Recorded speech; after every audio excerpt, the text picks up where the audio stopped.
The first light of Manhattan creeps through the glass walls of the Park Avenue penthouse. It's 4:13 a.m. The elevator hums, and Adrian Cole, tall, handsome, and carelessly drunk, steps in, his tuxedo shirt half unbuttoned, reeking of Dior Sauvage. The marble floor reflects his swagger. He thinks he's coming home. But on the kitchen island, under the soft glow of pendant lights, sits a manila folder beside a silver Mont Blanc pen and an iPhone recording light blinking red. Next to it, a mug of cold chamomile tea, and across from that, Hannah Leighton, 6 months pregnant, her hand resting over the swell of her belly. "Long night?" she asks, voice steady, eyes hollow from tears that have already been cried. Adrian freezes. "What's this drama at 5 in the morning?" He smirks, tossing his Mercedes key fob on the counter.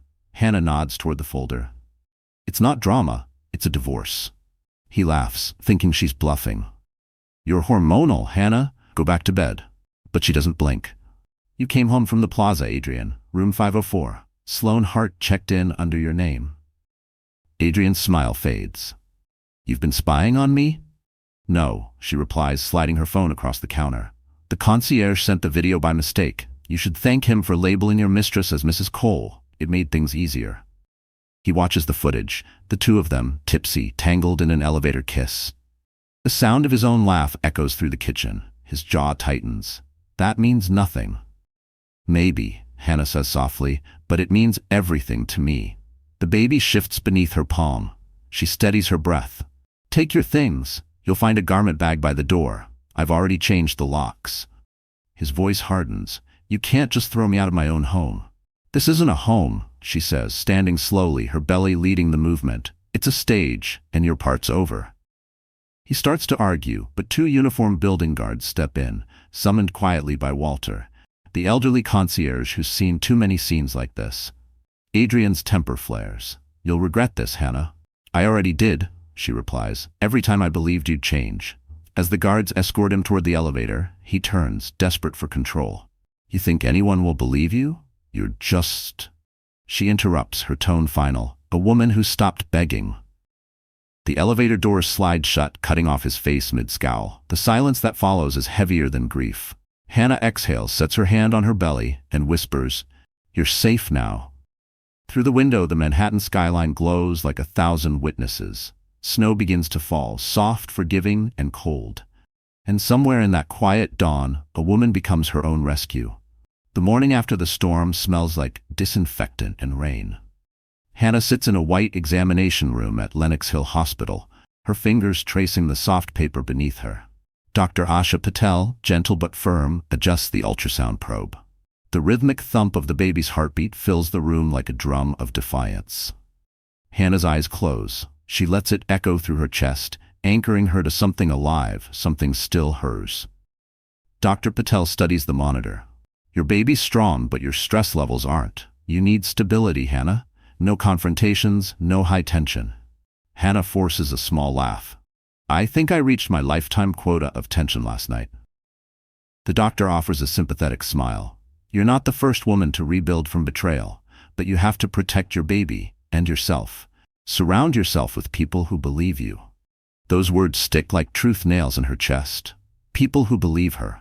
She nods, clutching the sonogram printout like proof of life. Outside, the city is cruelly beautiful. Snow melts on the sidewalks of Park Avenue. Hannah steps into a waiting Uber. The street's still sleepy. Her phone buzzes. Lena Brooks, her best friend and lawyer. "Did you do it?" Lena's voice is half worried, half proud. "I handed him the papers," Hannah says quietly. He laughed. "Let him laugh. The court won't." At Lena's apartment near Central Park, warmth replaces the sterile hospital air. It smells like cinnamon and strong coffee. A half-open Amazon box sits by the door, filled with case files and baby books. Hannah drops her bag beside it, exhaustion finally hitting. She showers slowly, scrubbing off perfume that isn't hers, tears mixing with the water. When she emerges, Lena has printed forms ready, bank statements, account numbers, joint assets. Hannah's wedding ring glints briefly before she slides it off and sets it beside her MacBook. Lena looks up.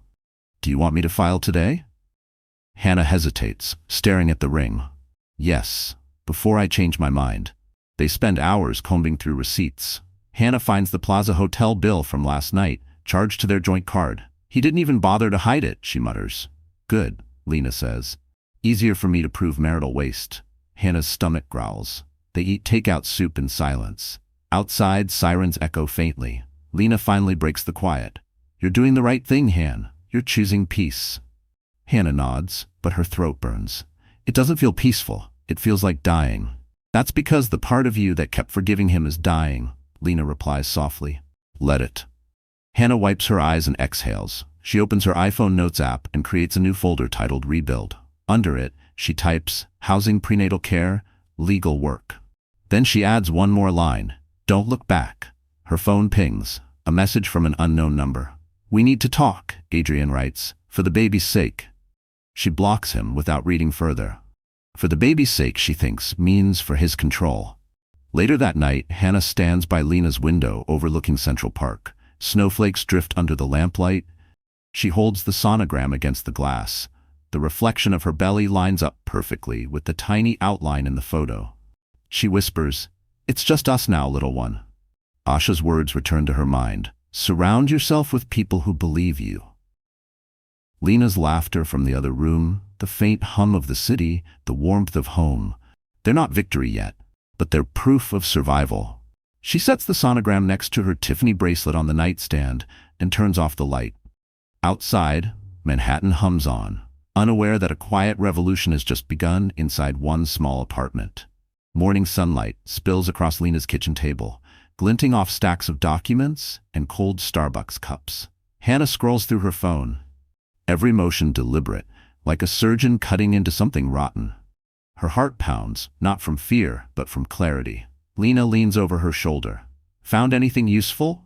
Hannah's thumb stops on a familiar blonde face. Sloan Hart, PR executive, 26. A woman who built her career spinning false stories for the rich. There it is, a boomerang from the plaza's palm court, champagne glasses clinking at 2:07 a.m. The caption reads, To the man who knows what I deserve. In the corner of the frame, a blurred figure with Adrian's unmistakable cufflinks, engraved silver, custom made for their wedding anniversary. Hannah's breath catches. He gave her my anniversary gift. Lena's eyes narrow. Perfect. That's traceable. Those cufflinks were insured under your name. Hannah nods numbly, saving the post, documenting every timestamp. Her hand trembles as she screenshots the next post. Sloan flaunting a Cartier love bracelet. The same one Hannah once wanted. The one Adrian said was too expensive for a stay-at-home wife. The humiliation hits like static under her skin. Lena's voice stays calm, steady. We can use this. It proves the affair timeline started before you filed. That's adultery and misuse of shared funds. But Hannah barely hears. Her mind drifts back to the plaza. The chandeliers, the gold-trimmed mirrors, the laughter echoing from its marble halls. She once planned charity galas there, greeting guests with grace and warmth. That same ballroom was now the backdrop for her betrayal. A new message lights up her screen. Unknown number. You don't have to fight me, Hannah, Adrian writes. You'll regret making this public. Her fingers hover over the keyboard before she deletes it. No response is a response. Then, another buzz, this time from Instagram. A direct message from Julian Mercer. Hannah blinks. She hasn't heard that name in over a year.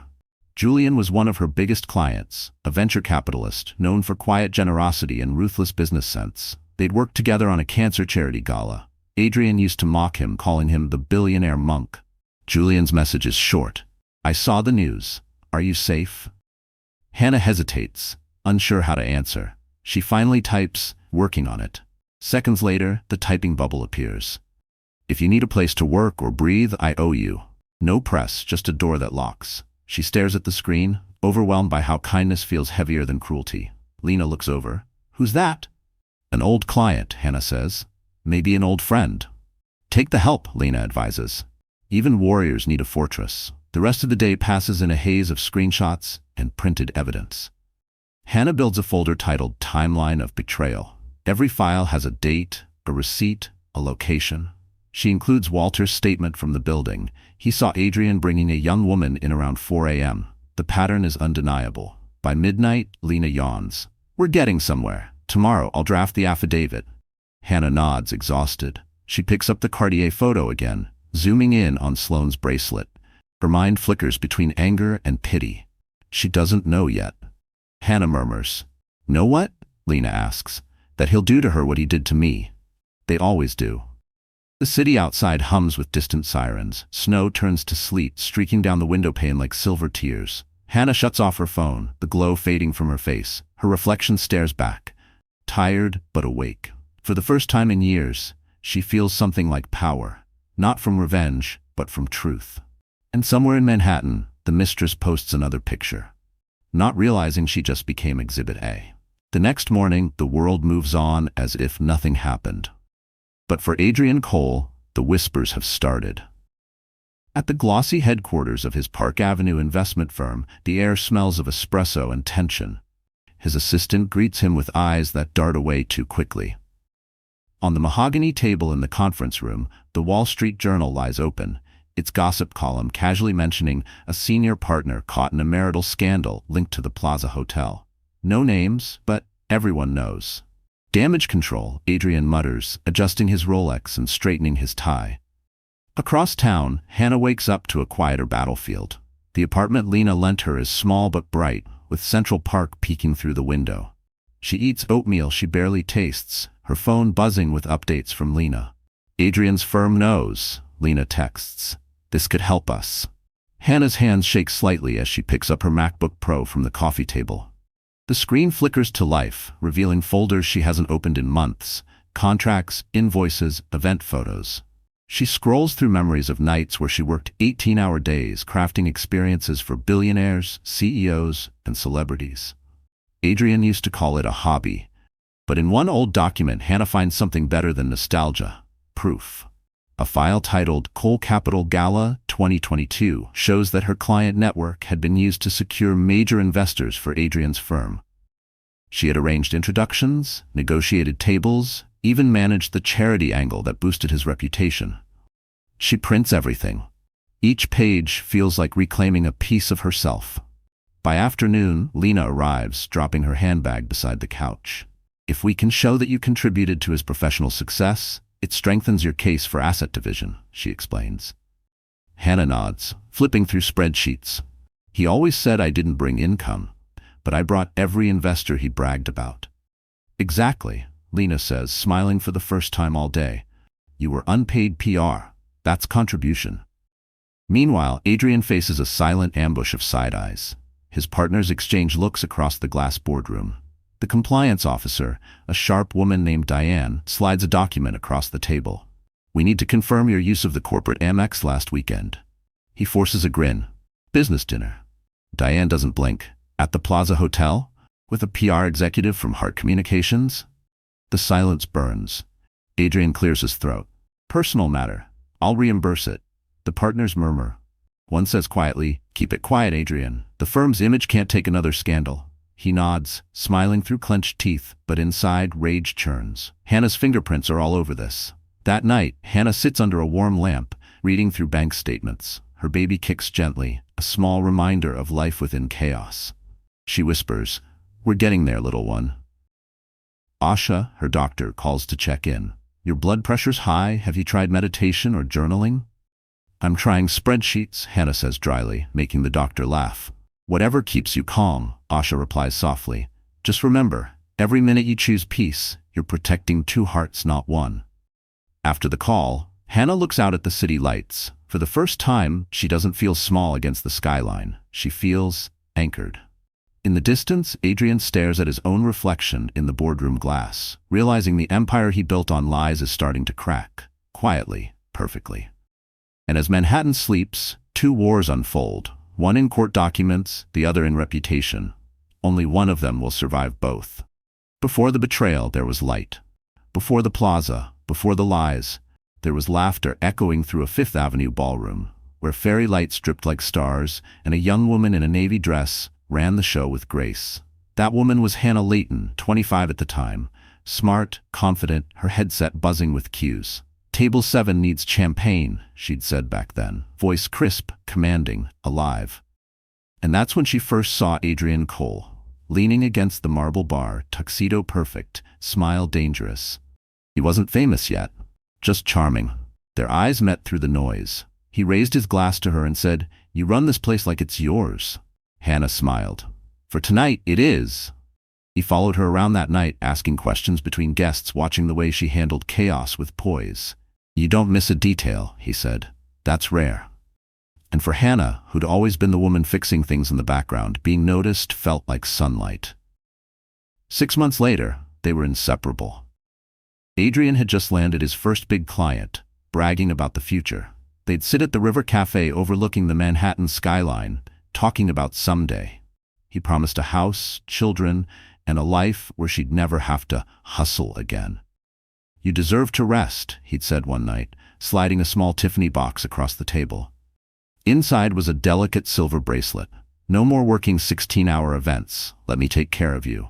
Hannah laughed softly, tears in her eyes. I'm not good at resting. Then learn, he said, kissing her hand. That was the beginning of her undoing. Over time, the man who'd admired her strength began to resent it. He'd roll his eyes when she talked about her clients. You still think those people care about you? They're rich, Han. They use you to make their events run, then forget your name. When she tried to return to work after their wedding, he discouraged her. You don't need to. My income's enough for both of us. The decision felt like love back then. It felt like safety. But safety can be a slow suffocation. Then came the pregnancy, their miracle. At first, he was thrilled, buying tiny Dior baby shoes and reading parenting books at night. But as her belly grew, his patience thinned. Don't stress the baby, he'd snap whenever she cried. He began staying late at work. Investor dinners, he'd say. You wouldn't understand. She stopped asking questions when the lies became obvious. Silence was easier than humiliation. The last time she'd felt genuinely happy was the night they drove down the Manhattan Bridge, the skyline glittering like a promise. She'd filmed it on her iPhone, his hand on the steering wheel, his laughter filling the car. I could live forever in this city, she'd whispered. He'd said, with me, you will. Now months later, she replays that video. The laughter sounds like someone else's life. She mutes it and watches in silence. From the kitchen, Lena calls out, You okay? Just deleting memories, Hannah says softly. She clicks delete and closes the app. The video disappears, but the ache doesn't. For a moment, she looks out at the skyline again, same city, same lights. But this time, she's the one holding the steering wheel. And somewhere in her chest, a quiet vow forms. If he built her cage from promises, she'll build her freedom from the truth. The night stretches long and silent. Manhattan's lights flicker against the window, but inside Lena's guest room, Hannah sits cross-legged on the floor, surrounded by papers, receipts, and memories she doesn't want anymore. Her eyes are swollen, her lips cracked from crying, and her phone glows beside her, offering distraction, or maybe destruction. She opens a prenatal forum on her iPhone, scrolling through posts from other mothers about love, betrayal, and survival. The screen blurs as she reads, You are not broken. You are becoming. It hits deeper than she expects. She saves the quote in her notes. The baby moves, a small flutter, like a tap from the inside, reminding her she isn't alone. Hannah whispers, I know, sweetheart, I know. She stands slowly, her back aching, and walks to the mirror. The woman staring back isn't the same one who used to glow under chandeliers and laughter. Her face is tired, her belly round and heavy. But beneath the exhaustion, there's something new. Something awake. Still, the fear creeps in. Bills, court, gossip. How will she raise a child alone in a city that never waits? She grabs her Kindle from the nightstand and scrolls through Women Who Run with the Wolves. A highlighted passage catches her eye. A woman's soul does not die, even when buried under years of silence. Her throat tightens. That's her. Buried, but not gone. Then, as if the universe wants to test her, her phone buzzes again. Adrian, she shouldn't look. But she does. The message is a picture of the two of them, smiling, taken last Christmas at the Hamptons. Beneath it, he's typed, You'll ruin our family if you keep this up. Think about the baby. Her blood runs cold. The manipulation, the guilt, it's all the same language he's always used. She types a reply, then deletes it. She tries again, deletes that too. Finally, she sets the phone face down and breathes through the trembling. The baby kicks harder this time, as if protesting. That's right, she whispers. No more begging. Her eyes land on a small jewelry box on the dresser. Inside is the Tiffany bracelet Adrian gave her the night he proposed. She picks it up, turning it in her hand. The silver catches the city light, and for a fleeting second, She remembers the version of herself who believed in that promise.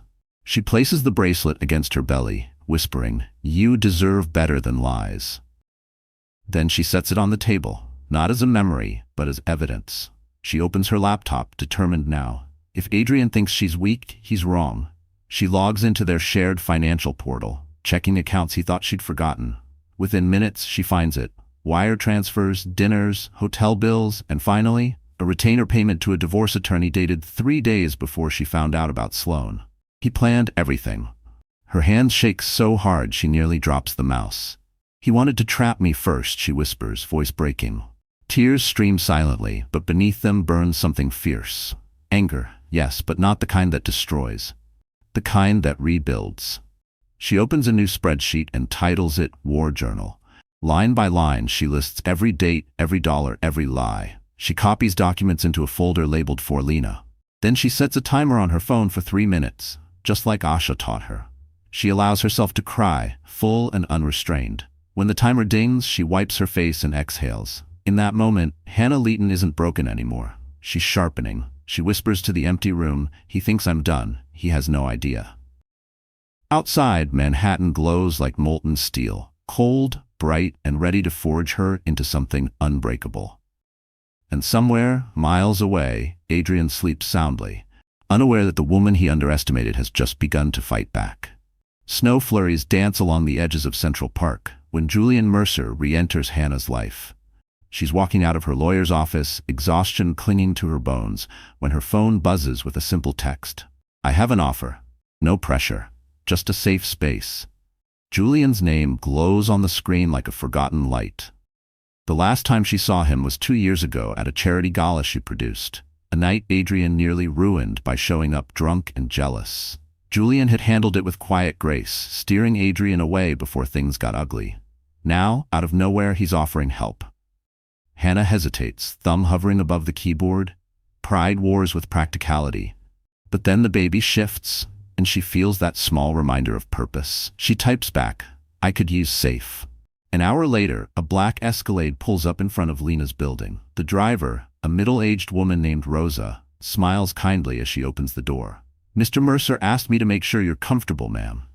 The ride through Manhattan feels like traveling between worlds. The chaos of taxis, the blur of neon, the occasional glimpse of wealth that once felt like home. Rosa stops in front of the Ritz-Carlton. Hannah hesitates. "This is his temporary office," Rosa says. "He's sponsoring an event tonight." Inside, the lobby smells of citrus and cedar. Crystal chandeliers shimmer overhead. Hannah feels out of place, tugging her coat tighter over her belly. But when she steps into the private suite, the atmosphere shifts. The lights are soft, the air warm, and Julian Mercer stands by the window, hands in pockets, watching the city fade into dusk. He turns. "You look tired." "Accurate," she replies, trying to smile. "Sit," he says gently. No cameras, no gossip, no expectations. Hannah sinks into the armchair, feeling her shoulders drop for the first time in weeks. "You didn't have to do this." "I wanted to," Julian says simply. "You helped me rebuild my company's image when no one else would. You were kind when my life was falling apart. Call this a debt repaid." She looks at him carefully. There's no pity in his eyes, only respect. That difference makes her throat tighten. "I'm not sure what comes next," she admits. "I have documents, witnesses, maybe a case, but I'm scared." Julian nods. "Fear means you still have something worth protecting. You're not weak, Hannah. You're exhausted. And that's different." His words land heavier than she expects. He gestures toward a desk near the window. "You can work here if you need to. Quiet, secure. The Wi-Fi's better than most law firms." A small laugh escapes her. "I might take you up on that." "Good," he says, pouring 2 glasses of sparkling water. "Just remember, you don't owe anyone your silence." That line hits like a revelation. For months, she's been careful not to make waves, to stay polite, composed, invisible. But maybe composure is a kind of prison. The conversation drifts to business. Julian mentions he's organizing a charity gala for the end of the month. Same circles, same expectations, but this time he wants it to mean something. "Would you consult?" he asks. "Off the record, paid up front." Hannah blinks. "You're serious?" "Completely." She hesitates, but the answer comes from somewhere deep. "Yes." Julian smiles, a small knowing curve. Then we'll start tomorrow. When she leaves the Ritz-Carlton that evening, the snow has turned to rain, misting over the city. Hannah pauses under the awning, her reflection shimmering in the wet pavement. For the first time since the betrayal, she feels something almost impossible: relief. The world hasn't ended. It's just been rearranged. And somewhere above her, behind those glass windows, a man she barely knows has quietly decided he will not let her fight alone. The next morning dawns gray over Manhattan, the kind of muted sky that promises both endings and beginnings. Hannah wakes early in Lena's apartment. The city hums soft beyond the frosted window. She moves quietly, makes tea, and stares at the stack of folders waiting on the table, her new arsenal. She's ready. By 9, she and Lena are sitting in a cramped conference room at the family court building. Papers spread across the polished wood like a battle map. The air smells of old coffee and printer ink. Lena flips open a file. "Okay," she says, tapping her pen. "We moved today. Petition for marital waste, temporary occupancy, and injunction on joint assets. You're about to draw first blood, Han." Hannah nods, heart steady. "Let's do it." They hand the documents to the clerk, who stamps them with a loud thunk, an ordinary sound that somehow feels like thunder. When they step outside, snowflakes start to fall again. Manhattan looks softer than it should, as if trying to apologize for its cruelty. That afternoon, Hannah returns to the Ritz-Carlton suite Julian lent her, now serving as her quiet office. She sets up her MacBook, the same one Adrian once called a waste of money, and opens a new spreadsheet. She titles it Case Control. The baby kicks softly as if approving. Julian enters carrying 2 cups of decaf cappuccino. "Thought you might need this," he says. She takes one, smiling faintly. "You really didn't have to? Consider it part of your consulting fee," he replies. They work in companionable silence. Hannah reviews invoices, organizes photo evidence, and drafts a statement for Lena. The routine gives her power. Every document she files, every number she checks, it all takes her one step further from the woman who once whispered apologies to a liar. At 3 p.m., Lena calls. "Filed. He'll get served by tonight." Hannah exhales. "Already?" "Yeah, expect fireworks." She doesn't have to wait long. By 6 p.m., her phone buzzes. Adrian's number. She ignores it. Another buzz, then another. Finally, a message from an unknown sender. "You think you can humiliate me? This isn't over." Julian glances up from his laptop. "Bad news?" "Predictable news," she says, locking the phone and tossing it into her bag. He studies her expression. "You're calmer than I expected." "I've been terrified for months," Hannah says softly. "I ran out of fear." He nods, as if he understands more than he says. Outside the window, Park Avenue glows golden as evening falls. The city looks indifferent. Rich men still toast champagne in glass towers, taxis still rush through puddles, but Hannah knows something monumental just shifted. For once, she's not the one reacting. She's the one acting. At home that night, Lena is waiting with takeout sushi. "It's official," she says, raising a chopstick like a sword. "Cole v. Cole has begun." Hannah laughs, the sound foreign but welcome. "God, that's dramatic." "It should be," Lena replies. "He played dirty, we'll play smart." They clink water glasses like battle sisters. Before bed, Hannah writes one line in her journal. "Today I stopped being the victim." She slides the Mont Blanc pen back into its case, Adrian's old gift, now her weapon of signature, and turns off the light. In his penthouse across town, Adrian paces as his phone vibrates with legal alerts. His world, once untouchable, is starting to crack. And somewhere in between those 2 apartments, under the quiet Manhattan snow, a storm begins to turn. For the first time since he betrayed her, Hannah isn't breaking. She's striking back. By Monday morning, Manhattan hums with whispers. The story breaks before Hannah even finishes her breakfast. A finance blog, one Adrian has fed stories to for years, posts an article titled, "Pregnant Wife Overreacts, Cole Capital Partner Faces Personal Turmoil." The piece is cruelly polished, written to wound without sounding vicious. It paints Adrian as a hard-working executive navigating a delicate domestic matter, and Hannah as emotionally unstable during pregnancy. Lena bursts into her kitchen, phone in hand. "He's playing the sympathy card," she says. Classic gaslighting in print. Hannah's stomach twists. She scrolls through the article, her name highlighted in every paragraph. "He made me sound crazy," she whispers. "Like I lost control." "That's exactly what he wants," Lena says, pacing. "He's trying to frame you before the court hearing. Don't take the bait." Hannah nods slowly. breathing through the sting. She's used to silence, but public humiliation hits differently.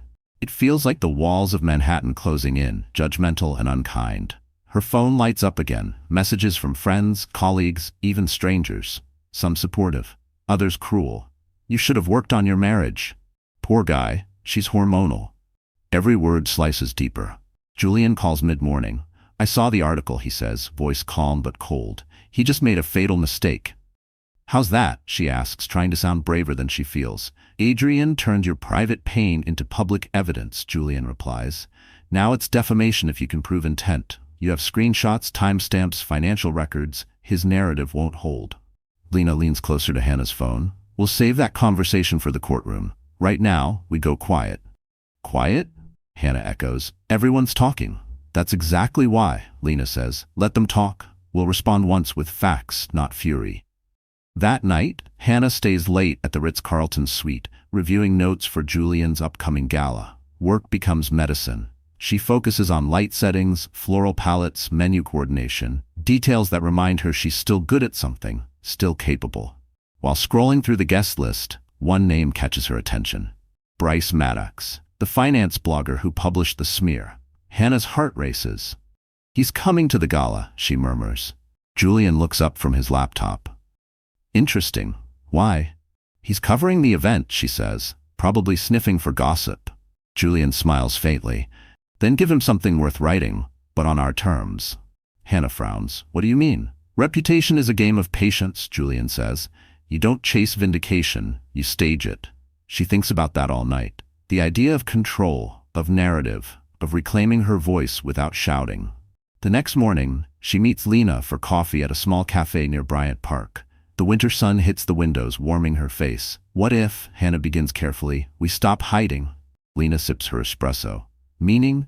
I don't want to post a sob story, Hannah says, but I want the truth to exist, somewhere public, undeniable, but dignified. No yelling, no revenge, just clarity. Lena studies her, then nods. I can draft a legal statement, factual, emotionless, dated. Once the judge reviews, it becomes part of the record. It'll live online forever, unedited. That's enough, Hannah says quietly. That night, as she walks home past the Tiffany store on Fifth Avenue, the display catches her eye. A simple silver bracelet, almost identical to hers. But this one isn't trapped in memory. It shines freely under the spotlight. She smiles for the first time that day. Across town, Adrian scrolls through his phone, smug from the article's traction. He doesn't see what's coming. The quiet, meticulous woman he thought he'd destroyed is learning how to turn silence into strategy. And when she finally speaks, it won't be to defend herself. It'll be to end him. The noise of the city fades the moment Hannah steps into Lenox Hill Hospital again. The cold air hums with antiseptic and quiet concern. She's back in the same ultrasound room, the same soft light, the same doctor, Dr. Asha Patel. But today, something feels heavier. Asha adjusts the probe, and then the sound fills the room. Rapid, rhythmic, powerful. The baby's heartbeat. It's louder than before, echoing against the walls like a drum of defiance. Hannah swallows hard. Strong as ever, Asha says, smiling. You're doing great. Hannah nods, blinking back tears. He's still growing, even with everything happening. That's what babies do, Asha says gently. They grow, even when the world outside feels too heavy. Hannah lets out a shaky breath. The press won't stop. They're calling me unstable. Some of Adrian's friends are sharing photos of me at old events, twisting everything. Asha turns off the machine, resting a hand on Hannah's arm. Do not confuse noise with truth. They can shout, but they can't rewrite facts. The words settle inside her like medicine. Later that afternoon, Hannah walks through Central Park, bundled in a wool coat that barely closes over her belly. The winter sun glows pale, glinting off the frozen lake. She passes joggers, couples, and nannies with strollers. For a brief second, she imagines herself there one day, pushing a stroller, sipping Starbucks, laughing again. She stops at a bench and opens her phone. There's a new message from Julian. Gala confirmed. The board approved your plan. We'll make it unforgettable. She types back, thank you. I needed this win. He replies instantly, you earned it. For a moment, she lets herself smile. Not because she's healed, but because she's finally walking forward. That night, Hannah sits by the window in Lena's apartment, the skyline spread out like a constellation of unfinished dreams. Lena walks in, holding 2 mugs of cocoa. Doctor says the baby's good? Strong, Hannah says softly, like he's got his own rhythm. Then so do you, Lena replies. You just forgot how to listen. Hannah stares at the city, thinking about everything that's been taken and everything she's starting to rebuild. You ever wonder, she asks quietly, how people survive humiliation? Lena smirks. By making it expensive for the people who caused it. They laugh, but the words hit home. After Lena goes to bed, Hannah opens her journal. She writes, I want my child to know I didn't give up when it got hard. I fought with paperwork, not rage. I used the truth like armor. And someday, when they ask what strength looks like, I'll say, it sounds like this heartbeat. She plays the ultrasound recording again, the thump steady and alive. Across town, Adrian sits in his dimly lit penthouse, scrolling through a new draft of damage control his PR team prepared. We highlight your charitable side, one email reads. Play the devoted husband trying to win her back. He smirks. Perfect, he mutters. But karma moves quietly. His assistant forwards a message from compliance, another review of his corporate card use. We need clarity on the plaza charges, the note says. He doesn't notice how the walls are already closing in. Meanwhile, Hannah curls beneath a blanket, one hand resting on her stomach. The baby kicks, soft but firm. She smiles through tears. You're telling me to keep going, huh? She whispers to the night. We're going to be okay. Outside, snow begins again. Slow, deliberate, forgiving. And in that stillness, the city's gossip fades, drowned out by something far more powerful. The steady, unstoppable sound of life continuing. The message arrives on a rainy Tuesday evening. Adrian's name flashes across Hannah's phone. Please, one last conversation. No lawyers. Just us, for the baby. She stares at the words, pulse quickening. Every instinct screams don't go. Yet something in her, the part that still wants closure, maybe justice, wonders if facing him might finally end this nightmare. Lena walks in holding takeout boxes. You're not meeting him, right? Hannah bites her lip. He said it's about the baby. Which means it's about control, Lena warns. You owe him nothing. But Hannah shakes her head. If I don't face him once, he'll keep calling, keep spinning stories. I need him to see I'm not scared anymore. Lena studies her for a long moment, then sighs. Fine, but public place. Daylight, and I'm tracking your location. So the next afternoon, Hannah arrives at the Park Hyatt Lounge. Neutral ground, polished marble floors, soft piano music. She wears black slacks, a beige maternity coat, and a calm expression that took hours to practice. Adrian is already there, sitting by the window with 2 untouched cappuccinos. His charm is polished as if he's rehearsed for this. You look good, he says. Pregnancy tends to show, she replies dryly, taking the seat across from him. He forces a smile. You've made things difficult, Hannah. Lawyers, public filings. Did you have to go nuclear? I filed the truth, she says evenly. If that's nuclear, maybe your lies were the real explosion. He leans forward, lowering his voice. You think anyone believes you? You've turned into a headline. You're embarrassing yourself. Hannah reaches into her bag and pulls out a small envelope. Inside, neatly arranged, are copies of hotel receipts, transfer logs, and the affidavit from Walter, the doorman who saw him bring Sloan into the building. She slides it across the table. This is what I'll present next, she says quietly. Not gossip. Facts. Adrian's jaw tightens. You think you can scare me with paper? No, she replies, sipping her water. I don't need to scare you. The truth does that on its own. He glares, his mask slipping. You've always loved drama. Maybe that's why you planned this pregnancy, to keep me tied down. For a moment, she just stares at him. You really believe that, don't you? He leans back, smirking. You've always been clever, manipulative even, but no one buys the innocent act. She places her hand on her belly, calm but fierce. I don't need anyone to buy anything, Adrian. I just need the judge to read the evidence. That wipes the smirk off his face. He stands abruptly, voice rising. You'll regret this. Hannah stands too, her chair sliding back across the marble. I already did. For 7 years. She turns to leave but pauses long enough to add, You said this was about the baby. He deserves a father who knows what accountability means. Let me know when you find one. Adrian's hand twitches like he wants to grab her arm, but she's already walking away. Every step feels like reclaiming ground she'd once surrendered. Outside, the rain has stopped. The air smells clean, sharp, alive. Lena's text pings the moment she steps onto the curb. Everything okay?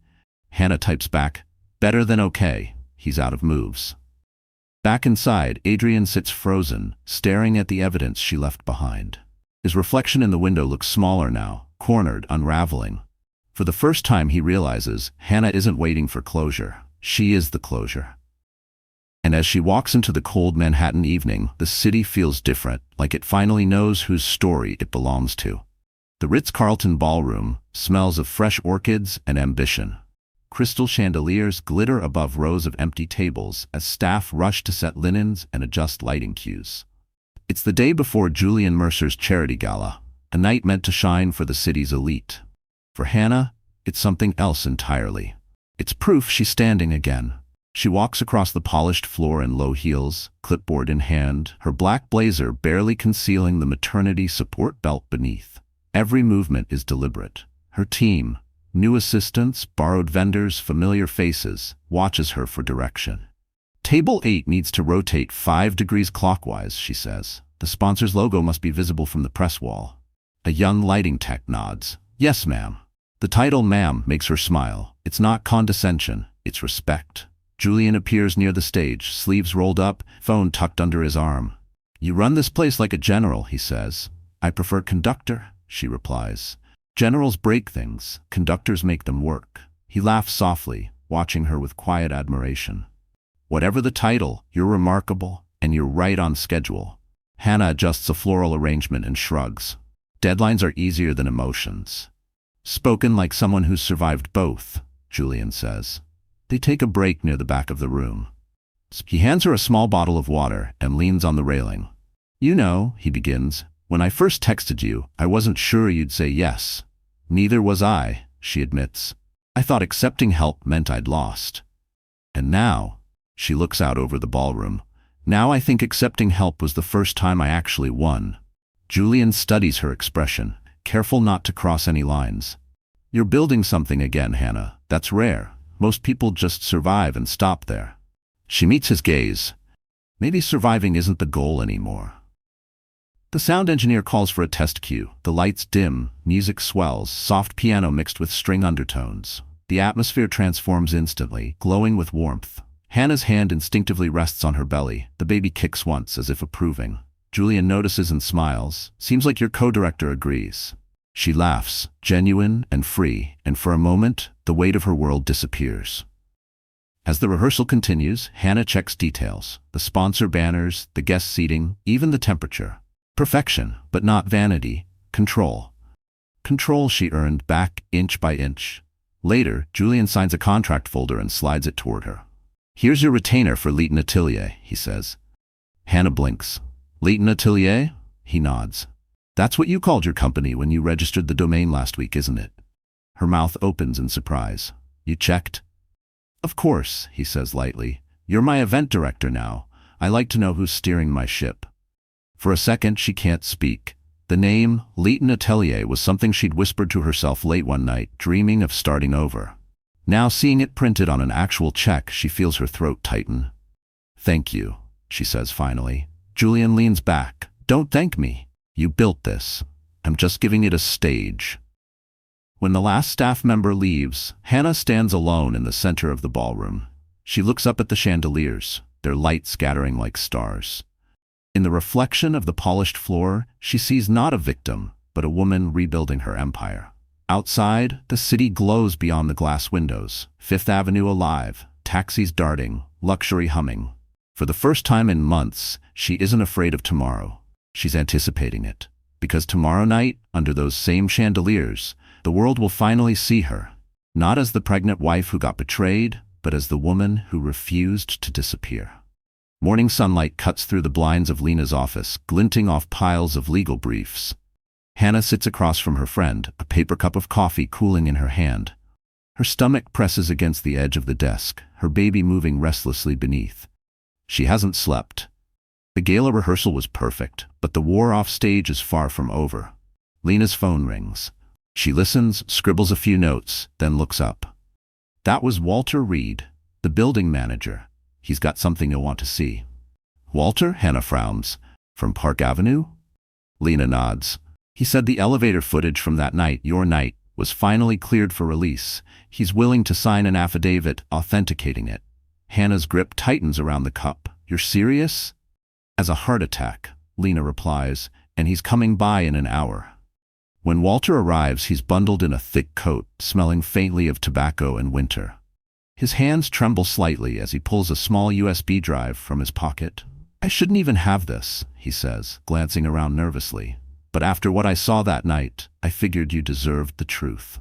Lena inserts the drive into her laptop. The footage loads, grainy, time-stamped, real. There it is. 4:03 a.m. Adrian and Sloane stumble into the elevator, laughing, kissing, her red dress bright even through the black and white feed. Sloane presses every floor button like a game, then wraps her arms around him as the doors close. The silence in the room feels like thunder. Hannah can't look away. Her hands tremble, but she forces herself to watch. She needs this, not as punishment, but as closure. Proof that she isn't crazy. Walter clears his throat. I can verify this came straight from building security. No edits, no gaps. Lena nods. Would you be willing to testify? He hesitates, then meets Hannah's eyes. For you? Yeah, you always treated people kindly, even us doormen. I can't say the same for him. The gratitude that floods Hannah's chest almost breaks her. Thank you, Walter, she whispers. After he leaves, Lena ejects the drive and slips it into a labeled envelope. This changes everything, she says. We have physical proof, not just receipts and rumors. Hannah exhales slowly. So what happens now? We add it to the case file. Once it's submitted, Adrian's attorney will see it. He'll panic, maybe reach out to settle. That's when we push for custody and property rights. Hannah nods, still staring at the blank screen where the video had played. I thought seeing it would break me, but it doesn't. It just ends the guessing. Lena smiles softly. That's the thing about truth. It hurts less than uncertainty. That night, back at her small apartment, Hannah can't sleep. The city hums outside, the neon glow flickering through the curtains. She pulls out her phone, opens the voice memos app, and hits record. Hey, little one, she says quietly, her voice trembling. I saw something today. Something that used to hurt me, but it doesn't anymore, because we're safe. We have proof. We have people who believe us. She pauses, hand on her stomach. I want you to grow up knowing that silence is never protection, it's a cage, and your mom finally found the key. She saves the recording, labeling it for River, January 23rd. Her iPhone screen glows soft and blue, reflecting her tired but peaceful face. She sets it beside her bed, next to the same Tiffany bracelet she once wore in fear, but now keeps as a symbol of endurance. Across town, Adrian's phone buzzes, a notification from his lawyer. New evidence submitted. You'll want to see this. He pours himself a drink, hands shaking. The sound of ice clinking in the glass is the only sound in the room. And for the first time, the man who thought he was untouchable feels the walls begin to close. Because the truth he buried at 4:03 a.m. has just come back to life, and it's not going away this time. The morning begins with sleet slicing across Manhattan, coating every window in silver. Hannah sits in Lena's office, her hands wrapped around a cup of tea she hasn't touched. The baby shifts again, restless, like it knows something's coming. Lena scrolls through her email, expression tightening. You're not going to like this, she says finally. Hannah looks up. What now? Adrian's lawyer filed a motion, Lena explains. He's asking to regain access to the Park Avenue penthouse. Claims he has urgent business materials there. They want a judge to grant temporary entry. Hannah blinks in disbelief. Business materials? You mean his ego? Lena smirks, but doesn't laugh. It's a manipulation tactic. He's trying to make you look unreasonable, paint you as emotional, territorial. Hannah's shoulders stiffen. He cheated in that apartment, Lena. He brought her there. And now he wants to walk back in like nothing happened. Exactly, Lena says, flipping the laptop around. That's why we're not letting it happen. We'll counter with the footage plus Dr. Patel's affidavit confirming the stress risk of contact. Hannah exhales slowly, her voice low. I don't want him near me, not near the baby. Lena nods. You won't have to. We'll request that communication go through legal channels only, everything documented. The baby kicks hard, almost on cue. Hannah rubs her belly, whispering, We're okay. A few hours later, they're sitting in a cramped courtroom near Wall Street, the air thick with tension and the smell of rain-soaked coats. Adrian enters first. Expensive suit, confident smirk. He looks like a man walking into a business meeting, not a hearing about his own betrayal. His lawyer, a silver-haired shark in a navy suit, carries a briefcase that probably costs more than Hannah's rent. Hannah keeps her gaze fixed on the wooden table before her, refusing to meet Adrian's eyes.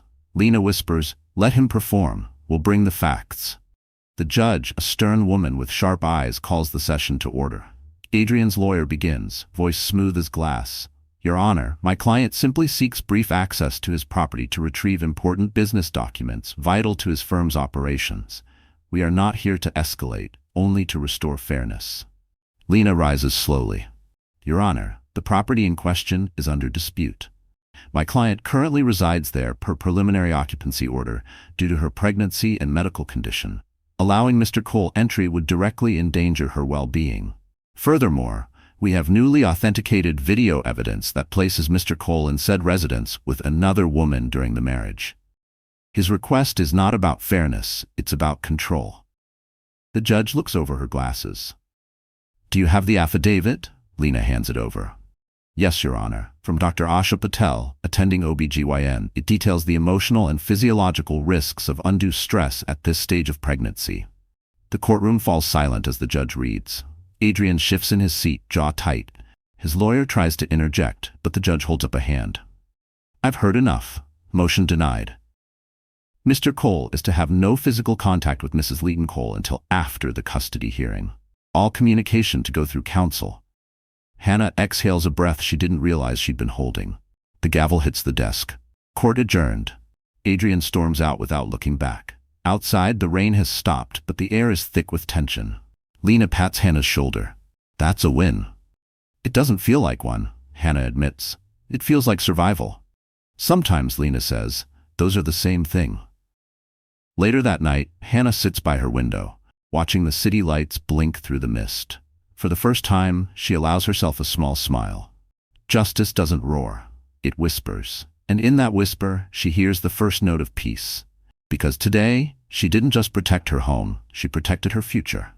The next morning breaks cold and bright over Manhattan, the kind of light that reveals everything. Every smudge, every flaw, every secret. Hannah is sitting at the kitchen table in Lena's apartment, a half-eaten bagel forgotten beside her laptop. She's scrolling through social media when she freezes. Sloane Hart's Instagram glows on the screen. A photo posted just an hour ago. Sloane, radiant and smug, is standing inside the Cartier boutique on Fifth Avenue, her wrist tilted just so, displaying a diamond-studded love bracelet. The caption reads, "When hard work finally pays off, blessed." Hannah's heart thuds, a mix of fury and disbelief. Hard work? She zooms in on the tag location, Cartier Fifth Avenue. The same boutique Adrian had once said was too extravagant for their budget. The same brand he told her was for women who needed validation. "Unbelievable," Hannah mutters. Lena looks up from the couch, sipping coffee. "What happened?" Hannah turns the laptop around. She's wearing the same bracelet he bought with the firm's card. Lena's eyebrows lift. "The one you found in those bank statements?" "Yep." Lena's expression sharpens. "Oh, this is gold. Financial misconduct, gift to a mistress, company funds. It's not just adultery anymore, it's fraud." Within minutes, Lena is typing furiously, attaching screenshots, timestamps, and receipts. "We'll forward this to the compliance department at his firm," she says. Quietly, no need for drama, let the system eat him alive. By noon, the dominoes begin to fall. At Cole Capital, Adrian walks into the boardroom confident, ready to reclaim control after yesterday's court humiliation. But something feels off. The air is heavy. The partners won't meet his eyes. His assistant barely says hello.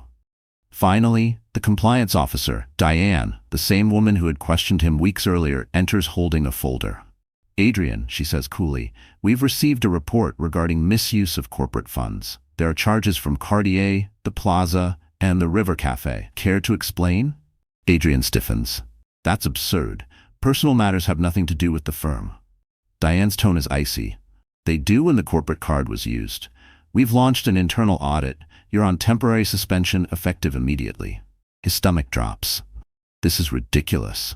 Someone's setting me up. But Diane doesn't flinch. "Then you'll have your chance to clear your name. Until then, turn in your access badge." Across town, Hannah's phone buzzes. It's a message from Julian. He's off the board. Heard it through finance circles. Nice work. She stares at the screen in disbelief. Already? She whispers. Lena grins. Fast karma. Hannah doesn't celebrate. Instead, she leans back in her chair, one hand resting on her belly. It's not about revenge, she says softly. It's about balance. That night, she opens her laptop to review new event proposals for Leighton Atelier. The inquiries are flooding in. Word of her flawless Ritz-Carlton rehearsal has spread. She's being offered contracts, speaking invites, sponsorship opportunities. For the first time, she feels like her own name is enough. But as peace begins to settle, her phone vibrates. A new message. Adrian again. You think this is over? You ruined my career. You'll pay for this. Lena sees the text, grabs the phone, and sighs. That's it. We're filing for a restraining order first thing tomorrow. Judges love angry texts. Hannah exhales, nodding. He's unraveling. Outside, snow flurries drift past the windows, glowing under the streetlights. Hannah turns off her phone and closes her eyes. For the first time in months, she feels not fragile, but fortified. Every wound, every lie, every humiliation, it all led her here, to this moment of quiet triumph. And somewhere downtown, Adrian Cole, once powerful, untouchable, is watching his empire collapse, one Cartier bracelet at a time. Because the higher you build on lies, the louder it falls when the truth finally catches up. The Plaza Hotel shimmers like a diamond against the Manhattan dusk. Its chandeliers blaze through frosted windows, its marble lobby humming with chatter, laughter, and the faint clink of crystal. Hannah stands at the grand entrance, her reflection caught in the glass doors, the same woman who once waited here for a husband who never showed. Only tonight, she's not waiting. She's arriving. Julian's charity dinner is already the talk of the week. A perfect storm of power, prestige, and polished kindness. The event supports women's shelters across New York, a cause Hannah insisted on highlighting when she agreed to design the gala. Every detail bears her touch. The soft candlelight, the gold-trimmed menus, the pale rose centerpieces. For the first time since her marriage ended, she's back in her element.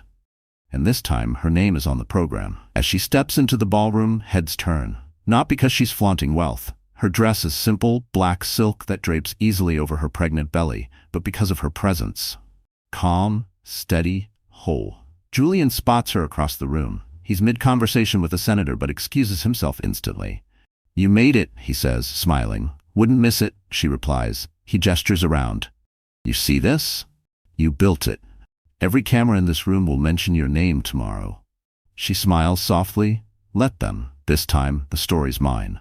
The band starts playing, a slow, jazzy melody. Waiters glide between tables carrying champagne flutes. Hannah moves through the crowd, checking lighting, talking quietly to staff, greeting familiar faces. The warmth in people's voices surprises her. They're not pitying her anymore. They're respecting her. But then she freezes. Across the room, near the bar, stands Bryce Maddox, the finance blogger who published Adrian's smear piece. He's laughing with a few reporters, swirling his drink like he owns the room. Julian notices her expression. Pradin? That's the man who printed Adrian's lies, she murmurs. Julian tilts his head. Interesting, he's on the invite list as media sponsor. Maybe tonight's his redemption arc. Or his exposure, she says. Later, when the main course is served, Bryce approaches her, flashing a practiced smile. Mrs. Cole. Sorry, Miss Leighton now, right? Lovely event. I didn't realize you were still producing. Hannah looks him straight in the eye. You didn't realize a lot of things. He chuckles awkwardly. No hard feelings, I hope. You know how press works. Stories get shaped by sources. She tilts her head. And when the sources lie? He hesitates. Then a good journalist prints a correction. Her voice softens but cuts like glass. Then maybe you should start writing one. Bryce swallows hard, realizing she knows something he doesn't. At that moment, Julian walks up, all composed charm. Bryce, he says smoothly, I'd like to thank you for attending. You might want to stay for the closing remarks. Some enlightening information is being shared tonight. The blogger's smile falters. Of course. The final hour of the gala unfolds flawlessly. Julian takes the stage, delivering a speech about rebuilding, resilience, and truth. When he thanks Hannah publicly for her brilliance, professionalism, and courage, the room erupts in applause. Cameras flash. And sitting in one of the back tables, Bryce opens his phone to a tip that just hit his inbox. Cole Capital Partner under internal investigation for corporate misconduct. His face drains of color. Julian leans toward Hannah, whispering, "I told you patience wins the game." As guests rise for the standing ovation, Hannah's eyes glisten. The chandeliers glow above her like blessings. For the first time, the plaza doesn't feel like the scene of betrayal. It feels like rebirth. Outside, snow begins to fall again, dusting the steps she once climbed in heartbreak. Tonight, she walks down them in peace. Because sometimes the best revenge isn't a fight, it's walking back into the place that broke you and leaving it whole. The day of the hearing arrives with gray skies hanging low over lower Manhattan. The courthouse, a fortress of marble and echoing footsteps, feels colder than usual. Hannah sits on a hard wooden bench outside courtroom 4B, her hand resting over the gentle curve of her belly. Her heartbeat seems to sync with her baby's, steady but fast. Lena adjusts her suit jacket, flipping through folders stuffed with evidence. Bank statements, witness affidavits, Walter's elevator footage. "You ready?" she asks. "As I'll ever be," Hannah replies. Across the hallway, Adrian stands with his lawyer, his arrogance dimmed but not extinguished. He's wearing his favorite navy suit, the one he always said made him look presidential. But now his tie is crooked, his eyes tired. The weeks of scandal have aged him. When the bailiff calls their case, both parties rise. The courtroom smells faintly of paper and rain. Judge Emerson, an older woman with sharp glasses and sharper instincts, takes her seat. "Let's begin," she says, voice cool and firm. Adrian's lawyer starts with a well-rehearsed monologue about family disruption and miscommunication exaggerated by social media. He speaks of Adrian as a devoted husband under stress, painting Hannah as an emotional spouse swayed by gossip. Hannah listens quietly, jaw clenched, fingers digging into her notebook. Every word feels like a slap, but she waits. When it's Lena's turn, she stands slowly, deliberate. "Your Honor," she begins, "we are not here because of gossip. We are here because of facts." She lays out the timeline. The Plaza Hotel receipts, Cartier transactions, the security footage from Park Avenue, and finally, Dr. Patel's affidavit about stress risk during pregnancy. The evidence lands one by one like quiet hammers. Then Lena nods to Walter, sitting nervously in the witness box. "Mr. Reed, can you describe what you saw the night of December 17? Walter clears his throat. "Mr. Cole came in around 4 in the morning with a young woman. They went up together. I saw them through the glass doors. And you're sure it was him?" "Yes, ma'am. I've worked that building 20 years. I'd know his face anywhere." Adrian's lawyer jumps up. "Objection. Irrelevant to property occupancy." Judge Emerson waves him off. "Overruled. Continue." Lena smiles slightly. "Thank you, Your Honor. Irrelevant to occupancy perhaps, but crucial to credibility." The courtroom murmurs. Adrian fidgets, his mask cracking. Then Lena presents the final piece. "We submit this text message, Your Honor, sent from Mr. Cole to my client, threatening retaliation after she filed her petition." The judge reads it silently. "You'll regret this. You ruined my life." She sets it down. "Mr. Cole, is this your message?" Adrian hesitates. "It was." "Frustration, not a threat." "Frustration doesn't justify harassment," the judge replies sharply. The silence that follows is suffocating. Finally, Judge Emerson removes her glasses. "Here's my decision. Mrs. Leighton Cole is granted temporary sole occupancy of the Park Avenue residence until postnatal recovery is complete. Mr. Cole is restricted from direct contact and must conduct all communication through counsel. Financial disclosure will be ordered immediately." Lena squeezes Hannah's hand under the table. "That's a clean win," she whispers.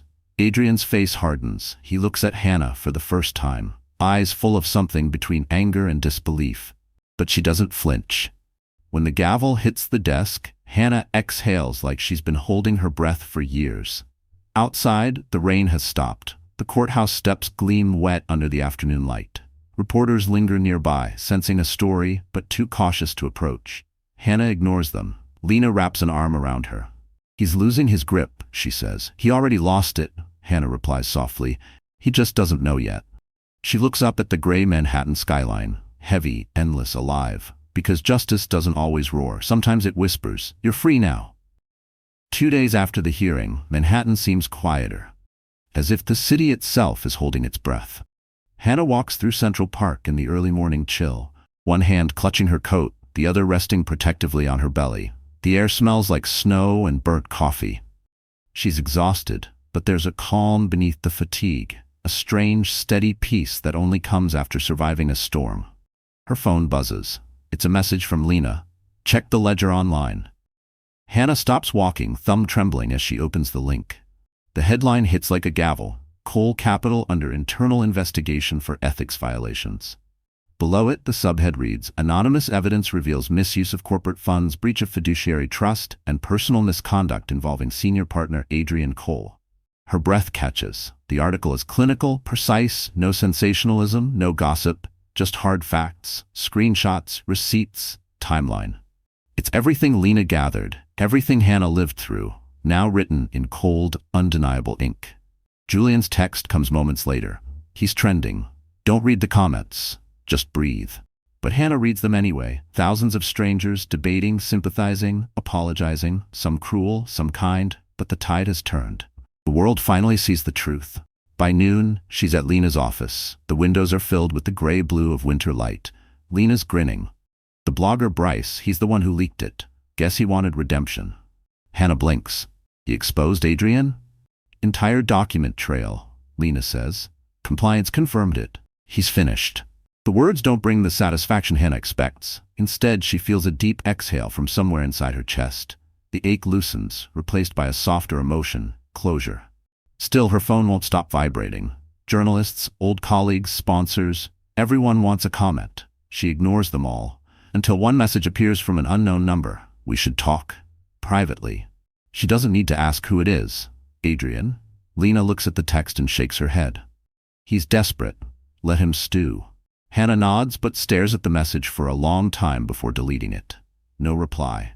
No more giving him power. Later that afternoon, Julian invites her to the River Cafe for coffee, a quiet spot by the Brooklyn waterfront. The skyline glitters across the water, the city humming at a distance. Hannah sits across from him, steam rising from her cup. You did it, Julian says. He's out of the firm. His accounts are frozen pending review. I didn't do anything, she says softly. The truth did. He studies her for a moment. You know, Hannah, most people would have gone for revenge. You went for peace. She smiles faintly. Maybe I got tired of burning with him. Julian nods. What will you do now? She looks out the window, the reflection of the skyline flickering on the glass. Work. Raise my baby. Build my company. I want to design beauty again. I want to remind myself that something good can still come out of ruins. Julian leans back, admiration in his eyes. Then you'll do it. Because you already rebuilt yourself. That night, Hannah returns home to Lena's apartment. She takes out her Tiffany bracelet, holds it for a moment, then places it in a small velvet box labeled River. A keepsake for her child, a reminder that strength doesn't roar, it endures. As she turns off the light, her phone buzzes again. Not Adrian this time, but a news alert. Adrian Cole resigns, cites personal reasons. The world doesn't end, it just corrects itself. Outside, the Manhattan skyline gleams under a faint dusting of snow. Inside, Hannah whispers to her unborn child, it's over. Because sometimes victory isn't loud. It's simply the moment the truth stands and the lies finally fall silent. The Ritz-Carlton ballroom gleams like a scene from another lifetime. Gold light drips down from chandeliers, violins hum through the speakers, and the skyline beyond the glass windows glows against the night. Hannah stands near the back of the room, clipboard in hand, black dress hugging her growing belly, every detail of the gala under her control. Tonight isn't just an event, it's redemption in motion. The crowd is Manhattan's finest. Investors, philanthropists, socialites, even a few journalists. They chatter and laugh beneath the shimmer of crystal, unaware that the woman directing the show was once the subject of their gossip columns. Julian stands by the stage in a perfectly tailored tux, reading his cue cards. When he glances at her, she nods, the smallest of smiles passing between them. Ready? He asks softly. As ever, she replies. It's strange how calm she feels. No nerves, no shaking hands, just clarity. Every battle she's fought has led to this room. The music fades and the crowd settles as Julian steps up to the microphone. Good evening, everyone, he begins, voice deep and confident. Tonight, we gather not just to celebrate generosity but resilience, the power of rebuilding, of second chances, of truth. The audience listens, entranced. Hannah moves quietly around the perimeter, checking lighting cues. Her eyes catch movement near the entrance, and her heart freezes. Adrian. He's standing just inside the ballroom doors, suit impeccable but face pale, eyes bloodshot. He looks out of place here now, a man stripped of his armor. A few heads turn, whispers start to ripple. Lena, standing nearby, mutters under her breath, "What the hell is he doing here?" Hannah inhales sharply, steadying herself. "Let him watch," she says. "He can't hurt me anymore." Adrian pushes through the crowd, ignoring security's hesitant approach. He stops halfway across the room, watching the stage as Julian continues. "And tonight," Julian says, "we honor the women who remind us that strength doesn't always roar, it rebuilds." He gestures subtly toward Hannah. The spotlight shifts, landing on her for just a second. Applause erupts. Cameras flash. Adrian's jaw tightens. He starts to move toward her, but before he gets close, his phone buzzes. The vibration echoes faintly in the quiet pause between speeches. He glances down, and his face drains of color. The notification reads, "Cole Capital Board vote. Immediate termination approved." His hand trembles. Someone in the crowd whispers, "That's him, the one from the scandal." Another voice answers, "Can you believe he showed up?" Hannah sees it happen, the slow unraveling of his mask.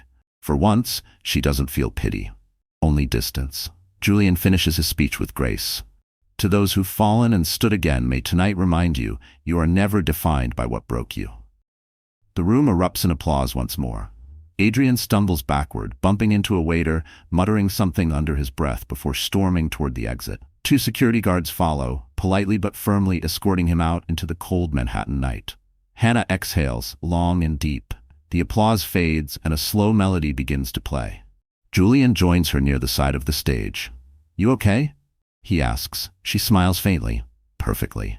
He glances toward the exit. "That looked satisfying."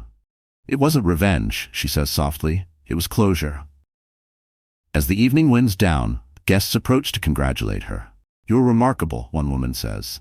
"You turned pain into art." When the last light dims, Hannah stands in the empty ballroom, the same one where her career nearly ended months ago. She looks around at the glittering remnants of a night that belongs entirely to her. Julian lingers by the door. "You did it," he says quietly. Hannah places a hand on her belly, smiling. "No," she corrects him. "We did." Outside, the city hums alive under falling snow. Somewhere in the distance, Adrian's footsteps fade into the dark, swallowed by the noise of the very world he once ruled. Because tonight, under the chandeliers of her own making, Hannah didn't just win, she reclaimed every piece of herself he tried to take. Spring arrives quietly in Manhattan. The snow melts into glittering puddles along Central Park West, the air smelling faintly of tulips and rain.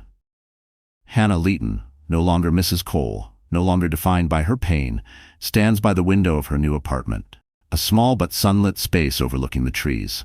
Morning light spills across the hardwood floors, warming the bassinet that sits near her writing desk. Inside it, baby River sleeps, cheeks soft and pink. His tiny breaths fill the room with peace. Hannah moves gently, placing a vase of lilies on the table beside a framed document, the final divorce decree. Beneath it lies the first invoice from Leeton Atelier, her company now booked months in advance. On the corner of the desk sits her old Tiffany bracelet, glinting under the sunlight, a symbol of everything she's endured and overcome. Lena arrives mid-morning with coffee and a smile. "You're glowing," she says, handing Hannah a cup. "How's motherhood treating you?" Hannah laughs quietly. "Like the most beautiful exhaustion I've ever known." They sit together, listening to the soft hum of the city below. "The settlement came through?" Lena asks. "Yesterday," Hannah replies. "The judge approved full custody and child support under the revised agreement. Adrian's attorneys signed without contest." "Guess he's too busy rebuilding his reputation," Lena says dryly. Hannah shrugs. "He can have his image, I have my peace." They share a quiet moment, both smiling. The knock at the door comes softly. Hannah opens it to find Julian Mercer holding a small box wrapped in silver paper. He looks slightly awkward, as if unsure how to stand in her new world. "Congratulations," he says, "on everything." "You didn't have to bring anything," she replies. "I know," he says, handing her the box, "but I wanted to." Inside is a sleek, engraved Mont Blanc pen, the same brand Adrian once used for deception, now reborn as a token of creation. The engraving reads, "For the woman who rewrote her story."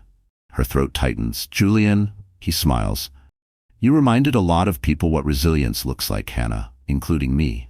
She looks down, emotional. "I'm not sure what comes next." "Whatever you want," he says simply. "And if you ever want help expanding the business, I know a few investors who owe you favors." She laughs softly. "I'll think about it." He waves goodbye, pausing at the door.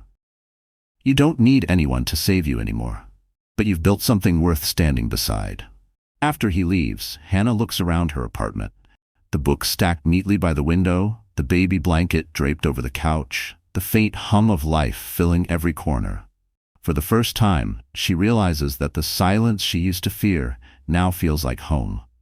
She opens her laptop and begins typing, her fingers moving with purpose. It's not a legal brief or a letter. It's a speech for her first independent event as a guest speaker, rebuilding after betrayal. The words come easily. She writes, "I learned that forgiveness isn't weakness, it's freedom. That silence isn't surrender, it's strategy. And that strength isn't loud, it's steady, patient, and kind." She stops, looks toward the bassinet, and smiles. "You'll read this someday, River," she whispers. "You'll know your mother didn't break, she rebuilt." Outside, the city moves on. Buses rumble, horns echo, sunlight bounces off skyscrapers. Life continues as it always does, but for Hannah, it's no longer rushing past her. She's walking with it, step by step, finally in rhythm. She picks up her new pen, signs her name at the bottom of the page, and sets it beside the Tiffany bracelet, the past and the future, side by side. Then she whispers to the sleeping baby, voice soft and sure, "We're home now." Because survival was never the ending. It was only the beginning of the life she chose for herself. So, that's how our story ends, my dear friends. You're still here, aren't you? If you made it all the way to this moment, it means something in Hannah's journey touched you. Maybe because, in some way, it's yours too. Life doesn't always give us justice right away. Sometimes it gives us silence, heartbreak, or empty rooms where love used to live. But like the Stoics taught us, we suffer more in imagination than in reality. Pain is real, yes, but so is healing. Hannah's story reminds us that strength isn't about never falling apart. It's about rebuilding, slowly, quietly, and with dignity. As Marcus Aurelius once said, the impediment to action advances action. What stands in the way becomes the way. Every betrayal, every loss can become the foundation of your next beginning, if you let it. So if you're walking through your own storm right now, breathe. You're not broken. You're becoming. And if this story stirred something inside you, let's keep walking together. Hit the like button, share this with someone who needs hope tonight, and don't forget to subscribe. Because here, every ending is just another way of saying, you still have tomorrow.